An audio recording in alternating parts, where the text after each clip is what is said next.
कोठा ऊपर पापा रोवे, कोठरिया नीचे मम्मी गे माई, डोलिया में बेटी रोवे, आज नैहर छूटल गे माई, के करा के पापा कहब, के करा के मम्मी गे माई, के करे पंजरवा जाई, बैठवा सजना जी, ससुर जी के पापा कहिया, सासू जी के मम्मी जी, अरे हमरे पंजरवा लागी, बैठी हाय धानिया, एका को सगैले डोलिया,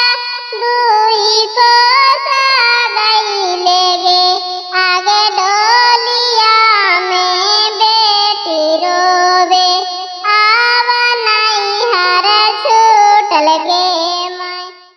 चुप रहूं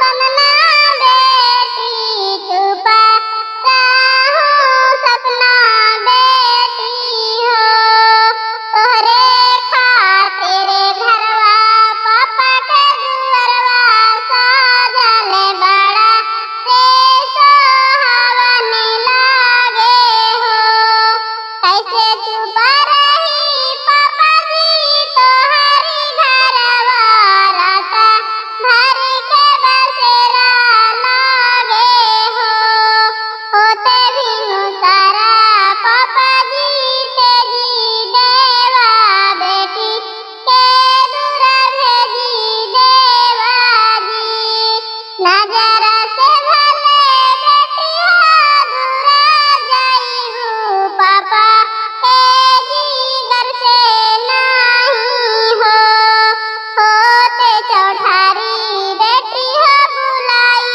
ले, हवसीना से लगाई ले हवा हो, एक और बैठे पापा जी अपनी लोगवा, दूसर और आने जाना लोगवा जी, मड़वा बीचे हमा के बैठवले बड़ा अनजाना, हाथ धरवले बड़ा हो, कहाँ जाके खोजला जी पापा चन्ना, नदीला कड़िया, कहाँ जाके खोजला जी पापा सुनला राजी दूल्हा हवा, कहाँ जाके खोजला जी पापा सुनला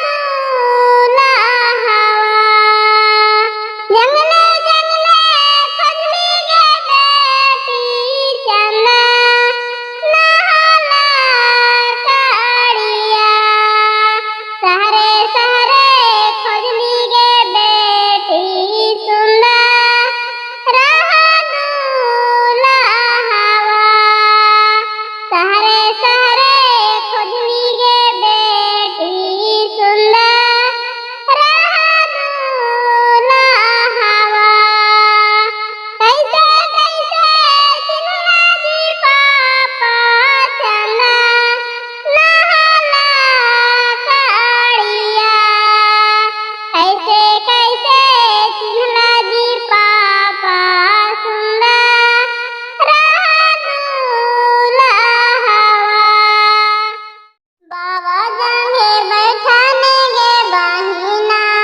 भैया तोहरे पास, चंदा जैसन मुहामा गे बहिना, काहे कइने छे उदास, काते तोरा कहियो भैया, काते दियो तोरा ज्ञान, होते भिनु सरवा हो भैया, बहिना होए तो वीरान, बाबू जंगे बैठाने गे बेटी, चाचा तोहरे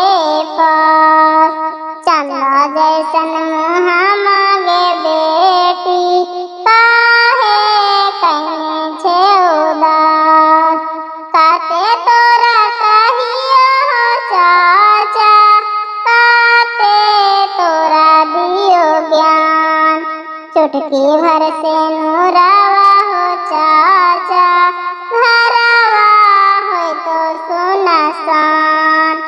चुटकी भर से नूरावा हो चाचा, घरवा हो तो सुनसान।